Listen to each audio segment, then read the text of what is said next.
তবে কুরবানির সামনে আছে, এই 10 দিনের মধ্যে আমরা পশু কিনবো। পশু কেনার সময় আপনি আপনার সামর্থ্যের সেরাটা কিনবেন এবং পশুকে কেন্দ্র করে কোনো রকম শো অফ করবেন না। আমারটা 1,60,000, আমারটা 1,80,000, কত ভাই এত, গলায় লটকিয়ে দেওয়া, এইসব কাজ করতে যাবেন, ঠিক আছে? কিন্তু পশুকে আপনি মহব্বত করবেন, পশুকে নিজ হাতে খাওয়াবেন, পানি পান করাবেন, যাতে তার প্রতি আপনার মহব্বত সৃষ্টি হয়।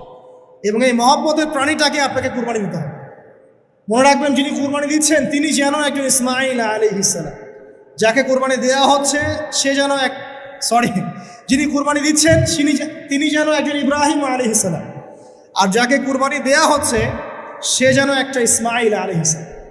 সবচেয়ে প্রিয় বস্তুটাকে কুরবানি করতে হবে। এই জন্যে আপনি আপনার সামর্থ্যের সেরাটা কিনবেন। এখানে অনেক মাসআলা আছে, আমি মাসআলাগুলো দিতে যাচ্ছি না। অনেক বড় বড় আলেম ওলামা আছেন, তাদের শরণাপন্ন হয়ে আপনারা এগুলোর মাসআলা নিয়ে নিন, ঠিক আছে? তবে আমি একটা বিষয় বলবো, খালি কুরবানিকে কেন্দ্র করে কোনো রকম রিয়া, অহংকার, লোক দেখানো কাজ করতে চান এবং পরিবেশ দূষণ হয় এমন কোনো কাজ করতে হবে। জাস্ট ইসলামের সৌন্দর্য ফুটিয়ে তুলবেন, এর যে হক, মিসকিনের হক, আত্মীয়দের হক, এটা ঠিকঠাক মতো আদায় করবেন। এখানকার গোশত, রক্ত, মাংস কোনো কিছু আল্লাহর কাছে যাবে না, শুধুমাত্র আমার বিশুদ্ধ ইখলাসটাই আল্লাহর কাছে যাবে। অতএব এটা মনে রেখে কুরবানি করা উচিত। আল্লাহ পাক তৌফিক এনায়েত করুন, আমিন। এই 10 দিন কি করব আমরা? এগুলোর পাশাপাশি বেশি বেশি তাকবীর দিবেন। তাকবীর মানে আল্লাহু আকবার, আল্লাহু আকবার, লা ইলাহা ইল্লাল্লাহ, আল্লাহু আকবার, আল্লাহু আকবার, ওয়ালিল্লাহিল হামদ। সাহাবীদের মধ্যে আবু হুরায়রা রাদিয়াল্লাহু আনহু, আব্দুল্লাহ ইবনে আব্বাস, আব্দুল্লাহ বিন ওমর, এই বিখ্যাত সাহাবীরা যখন এই 10 দিনে উপস্থিত হতেন, তারা বাজারে গেলেও তারা বাজারে গিয়ে তাকবীর দিতেন জোরে জোরে। অন্য সবাই শুনে সবাই তাকবীর দিত, তাহলে সমস্বরে তাকবীর হতো। এই সুন্নাহটা চালু করা যেতে পারে। আল্লাহ পাক আমাদের সবাইকে তাকবীর দেওয়ার তৌফিক দান করুন, আমিন। এরপর এই 10 দিন আমরা বেশি বেশি যে কাজটা করার চেষ্টা করবো সেটা হলো তওবা। বেশি থেকে বেশি তওবা করার চেষ্টা করা উচিত। আর তওবা মানে শুধু আস্তাগফিরুল্লাহ ওয়া আতুবু ইলাইহি পড়া নয়। তওবার দুটো ভাগ আছে। কবিরা গুনার জন্য একরকম তওবা, আর সগীরা গুনাহ এমনি এমনি মাফ হয়ে যায়। সগীরা গুনার জন্য একটা সগীরা গুনাহ হয়েছে, আপনি একটা ভালো কাজ করলেন, আগের গুনাহ মাফ। একটা গুনাহ হয়েছে, আপনি ওযু করলেন, চোখের হাতের সব গুনাহ মাফ। একটা গুনাহ হয়েছে, আপনি সদকা করলেন, গুনাহ মাফ। মানে গুনাহ মাফের অনেক সুযোগ আছে, কিন্তু কবিরা গুনাহ মাফের শর্ত আছে। শর্ত কি? 1 নাম্বার, পাক্কা নিয়াত করা যায় আর কোনোদিন এই কাজটা করবো না ইনশাআল্লাহ। 2 নাম্বার, ইচ্ছা করে ওই পাপে আর লিপ্ত না হওয়া। এবং 3 নাম্বার, নিজে এই পাপের জন্য কান্নাকাটি করা, অনুতপ্ত থাকা, তাহলে ইনশাআল্লাহ মাফ হয়ে যাবে। আরেকটা শর্ত আছে, যদি পাপটা অন্য কারোর সাথে সম্পৃক্ত হয়, যেমন ধরেন কারো টাকা মেরে দিয়েছেন, টাকা শোধ করেন নাই, যেটা আমাদের সমাজের ট্রেডিশন হয়ে গেছে এখন। জমি মেরে দিয়েছেন, শোধ করছেন না, মান সম্মানের হানি করছেন, মিথ্যা অপবাদ দিচ্ছেন, হ্যাঁ, এক কথায় মানুষের সাথে সম্পৃক্ত হক, মানুষের ক্ষতি করেছেন আপনি, তখন কি করতে হবে? তখন ওই মানুষের কাছে গিয়ে ক্ষমা নিতে হবে। খুব ডিফিকাল্ট, এবং এটার জন্য একটা বড় মনের দরকার আছে, মনের স্বচ্ছতার দরকার আছে। ভাই, আমি তোমার টাকা ধার নিয়েছিলাম, দেই নাই, এই নাও টাকা, শোধ করে দিলাম। ভাই, আমি তোমাকে ভালো মন্দ বলেছিলাম, তোমার গীবত করেছি, আল্লাহ তোমাকে মাফ করে দেয়, তুমি আমাকে মাফ করে দাও। খুব ডিফিকাল্ট এগুলা করতে হলে বড় মন লাগবে। আর যদি এগুলো আমরা না করতে পারি তাহলে সমস্যা আছে। কিয়ামতের মাঠে আল্লাহ পাক ধরবেন এবং যারা হকগ্রস্ত এদেরকে দাঁড় করাবেন। কিয়ামতের মাঠে নিজের নেকি তাকে দিয়ে ঋণ শোধ করতে হবে, অথবা তার গুনাহ নিজের আমল নামায় নিয়ে ঋণ শোধ করতে হবে। কোনটা বেটার বলেন? দুনিয়াতে ছোট হওয়া না পরকালে ছোট হওয়া? তাই আমরা সবাই সবার কাছে মাফ চেয়ে নেই যে আল্লাহ পাক আমাদের সবাইকে মাফ করে দেখ। যদি আমি আপনাকে কষ্ট দিই, আপনি আমাকে মাফ করে দেন। যদি আপনি আমাকে কষ্ট দিয়ে থাকেন, আমি আপনাকে মাফ করে দিলাম। এই বিষয়ে চলে আসে। আল্লাহ পাক তৌফিক দান করুন, আমিন।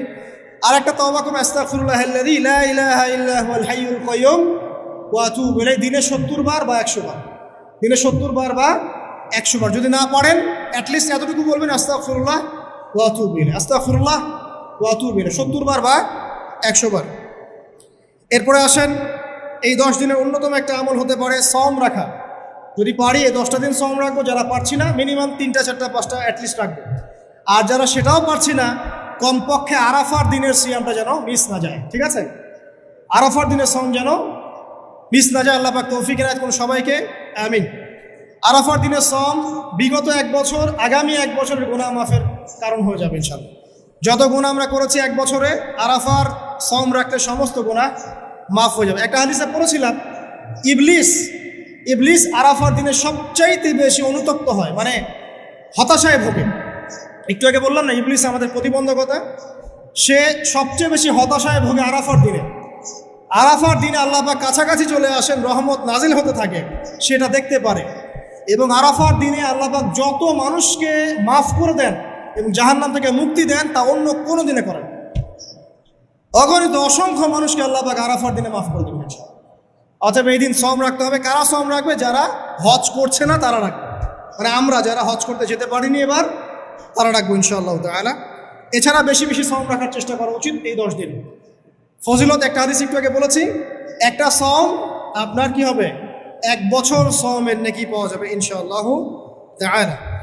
হজ এবং উমরা করা, যারা এই 10 দিনে হজ উমরা সুযোগ পেয়েছে তারা আল্লাহ পাকের মেহমান।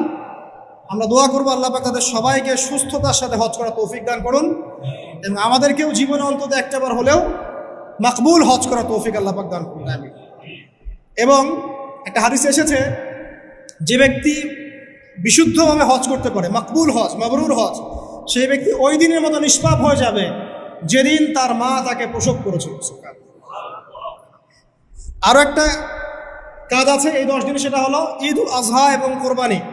ইনশাআল্লাহ তাআলা নেক্সট যে খুতবা আসবে সেই খুতবায় আমরা কোরবানি, এর মর্ম, এর গভীরতা, এর শিক্ষা নিয়ে আলোচনা করবো ইনশাআল্লাহ।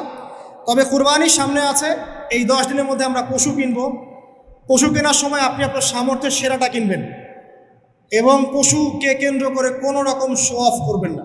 আমারটা 1,60,000, আমারটা 1,80,000, কত ভাই এত গলায় লটকিয়ে দেওয়া, এইসব কাজ করতে যাবেন, ঠিক আছে? কিন্তু পশুকে আপনি মহব্বত করবেন, পশুকে নিজ হাতে খাওয়াবেন, পানি পান করাবেন, যাতে তার প্রতি আপনার মহব্বত সৃষ্টি হয়। এবং এই মহব্বতের প্রাণীটাকে আপনাকে কুরবানি দিতে হবে। মনে রাখবেন, যিনি কুরবানি দিচ্ছেন তিনি যেন একজন ইসমাঈল আলাইহিস সালাম, যাকে কুরবানি দেওয়া হচ্ছে সে যেন যিনি কুরবানি দিচ্ছেন তিনি যেন একজন ইব্রাহিম আলাইহিস সালাম, আর যাকে কুরবানি দেওয়া হচ্ছে সে যেন একটা ইসমাঈল আলাইহিস সালাম। সবচেয়ে প্রিয় বস্তুটাকে কুরবানি করতে হবে। এই জন্যে আপনি আপনার সামর্থ্যের সেরাটা কিনবেন। এখানে অনেক মাসআলা আছে, আমি মাসআলাগুলো দিতে যাচ্ছি না। অনেক বড় বড় আলেম ওলামা আছেন, তাদের শরণাপন্ন হয়ে আপনারা এগুলোর মাসআলা নিয়ে নিন, ঠিক আছে? তবে আমি একটা বিষয় বলবো, খালি কুরবানিকে কেন্দ্র করে কোনো রকম রিয়া, অহংকার, লোক দেখানো কাজ করতে চান এবং পরিবেশ দূষণ হয় এমন কোনো কাজ করতে হবে। জাস্ট ইসলামের সৌন্দর্য ফুটিয়ে তুলবেন, এর যে হক, মিসকিনের হক, আত্মীয়দের হক, এটা ঠিকঠাক মতো আদায় করবেন। এখানকার গোশত, রক্ত, মাংস কোনো কিছু আল্লাহর কাছে যাবে না, শুধুমাত্র আমার বিশুদ্ধ ইখলাসটাই আল্লাহর কাছে যাবে। অতএব এটা মনে রেখে কুরবানি করা উচিত। আল্লাহ পাক তৌফিক ইনায়াত করুন, আমিন। ইনশাআল্লাহ কুরবানির গভীর শিক্ষা সম্পর্কে আগামী জুমায় কথা হবে। আর সর্বশেষ কথা হলো যে এই কাজগুলো, কোরবানি বলেন, এই যে নামাজ, তাসবিহ, তাহলিল, কোরআন তেলাওয়াত, তওবা, তাকবীর, সওম, এই কাজগুলো পারিবারিকভাবে এবং সামাজিকভাবে করার চেষ্টা করে, তাহলে ইসলামিক সংস্কৃতি, হৃদ্যতা, ভালোবাসা ফুটে উঠবে। ইসলামের সৌন্দর্য অমুসলিমদের কাছে পরিস্ফুটিত হবে। ইনশাআল্লাহ দেখবেন এই সৌন্দর্য দেখে তারা ইসলামের পথে ফিরে আসবে ইনশাআল্লাহ। মানুষ যতটুকু করে তার চেয়ে বেশি দেখাতে চায়। আর অনলাইন এসে সবচেয়ে বড় মুসিবত এটাই যে আমরা যা করি তার চেয়ে বেশি দেখাতে পছন্দ করি। আর এমন কিছু করি না এখন যেটা মানুষকে না দেখিয়ে আমরা ক্ষান্ত হই। নতুন জামা কিনলে দেখাতে হবে, বিয়ে করলে দেখাতে হবে, বউকে নিয়ে ঘুরতে গেলে দেখাতে হবে, কোরবানি সামনে আসছে, কে কত বড় গরু কিনবে এটাও দেখাতে হবে, বন্যার থেকে ত্রাণ দেওয়া হয়েছে, কে কতটুকু দিয়েছে দেখাতে হবে। যতক্ষণ না দেখাচ্ছি ততক্ষণ যেন আমাদের আমল কবুল হচ্ছে না। ভাবটা এমন। অনলাইনের সবচেয়ে মারাত্মক জায়গা এটা মানুষকে লোক দেখানো বিষয় শিখিয়েছে। আর যত বেশি আমরা এগুলো শো অফ করতে গিয়েছি তত কাজের বারাকা কমে গিয়েছে এবং কাজের ফলাফল কমে গিয়েছে। তো আমরা যে আমলগুলো করব, প্রথম শর্ত হচ্ছে শুধুমাত্র আল্লাহ পাকের সন্তুষ্টি উদ্দেশ্য থাকবে।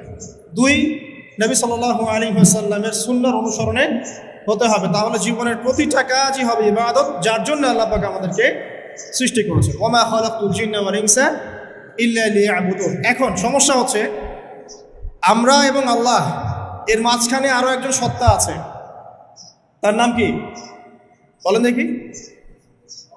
জি, আল্লাহ এবং আমাদের মাঝখানে একটা প্রতিবন্ধকতা আছে না? কি সেটা?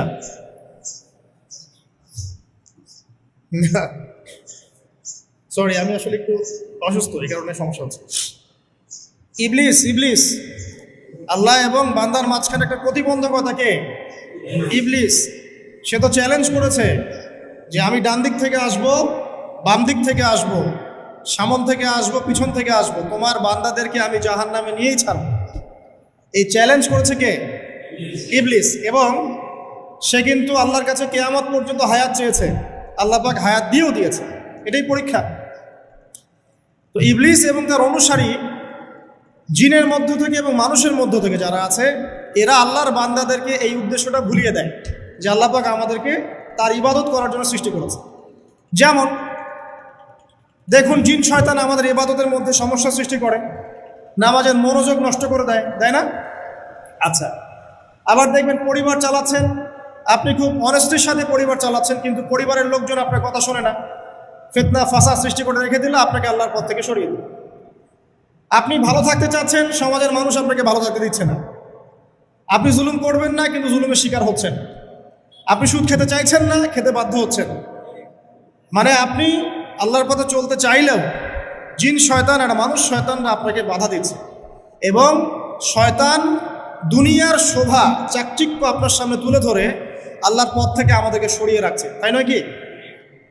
এটা আল্লাহ পাক খুব ভালো করেই জানেন যে আমার বান্দাদের সবচেয়ে বড় প্রতিবন্ধকতা হবে শয়তান, আদু মুবিন, সুস্পষ্ট শত্রু হবে। এই কারণে আল্লাহ রাব্বুল আলামিন কিছু নেয়ামত আমাদেরকে উপহার দিয়েছে। যেমন প্রত্যেক দিন 5 ওয়াক্ত নামাজ আল্লাহ পাক ফরজ করেছে। এর মধ্য দিয়ে কি হয়, একজন মানুষ যদি মনে করেন যে ফজরের নামাজ পড়েছে, জোহরের নামাজ আসতে আসতে সে কোনো পাপ কাজ করে ফেলেছে, দুনিয়ার নেশায় মত্ত হয়ে গেছে বা আল্লাহকে ভুলে গেছে, কথার কথা, যখন জোহরের আজান হবে সে আবার মসজিদে আসবে, আবার সে আল্লাহকে স্মরণ করবে। আল্লাহ পাক তাকে স্মরণ করার মাধ্যম তৈরি করে দিয়েছেন। এভাবে আসরের ওয়াক্ত যেতে যেতে যদি কোনো পাপ করে, আসরের আজান শুনলে আবার মসজিদে আসবে, আবার সেজদা করবে, আবার আল্লাহর কাছাকাছি চলে আসবে। এভাবে মাগরিব, এভাবে এশা। প্রত্যেক দিন মানুষ যদি আল্লাহকে ভুলে যায়, আল্লাহ পাক তাকে স্মরণ করানোর মাধ্যম সালাতের মধ্য দিয়ে দিয়েছে। এখন মনে করেন সপ্তাহে সে আল্লাহকে ভুলে গেছে, সপ্তাহে আল্লাহর কথা খুব একটা স্মরণ করতে পারেনি, দুনিয়ার মোহে সে ব্যস্ত হয়েছিল। জুমার দিন তো অ্যাটলিস্ট মসজিদে আসবে না?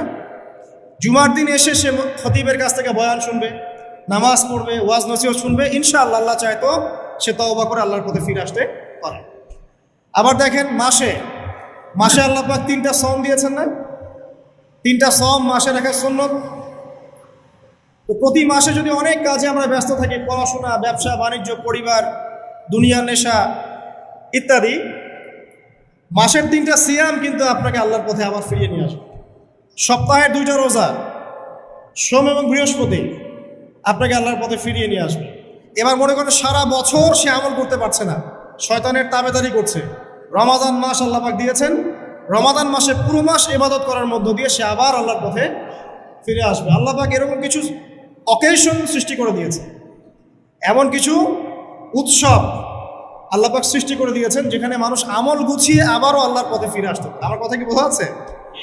ঠিক এরকমই একটা উৎসব হচ্ছে, একটা অকেশন হচ্ছে আমলের উৎসব, সেটা হলো এই জিলহজ মাসের প্রথম 10 দিন। এই জিলহজ মাসের প্রথম 10 দিন সম্পর্কে আল্লাহ পাক সূরা ফজরের মধ্যে শপথ করেছেন, ওয়াল ফাজরি, ফজরের কসম, ওয়াল লায়ালিন আশর, এবং এই 10 রাতের কসম। এই 10 রাত বলতে এখানে জিলহজ মাসের এই 10 দিন এবং 10 রাতকে বোঝানো হয়। এর ফজিলত সম্পর্কে নবী সাল্লাল্লাহু আলাইহি ওয়াসাল্লাম একটা হাদিসে বলছেন, সহিহ বুখারীর হাদিস, আনাস রাদিয়াল্লাহু আনহু, ইবনে আব্বাস রাদিয়াল্লাহু আনহুমা থেকে বর্ণিত, নবী করিম সাল্লাল্লাহু আলাইহি ওয়াসাল্লাম বলেছেন যে মা মিন আইয়ামিন আমালু সালিহু ফীহিন্না আহাব্বু ইলাল্লাহ মিন হাযিহিল আইয়ামিল আশর। আল্লাহ জিলহজ মাসের প্রথম 10 দিনের নেক আমল যত বেশি প্রিয়, আল্লাহর কাছে জিলহজ মাসের প্রথম 10 দিনের নেক আমল যত বেশি প্রিয়, অন্য কোনো আমল এত বেশি প্রিয় না। অন্য কোনো আমল, এটা বুঝতে গিয়ে সাহাবায়ে কেরাম প্রশ্ন করছেন, ক্বালু, তারা বলছেন, ইয়া রাসূলুল্লাহ, হে আল্লাহর রাসূল, বলুন সাল্লাল্লাহু আলাইহি ওয়াসাল্লাম, ওয়ালাল জিহাদু ফি সাবিলিল্লাহ, আল্লাহর পথের জিহাদও কি নয়? আমরা তো জানি ইসলামের সর্বোচ্চ চূড়া হচ্ছে আল্লাহর পথের জিহাদ।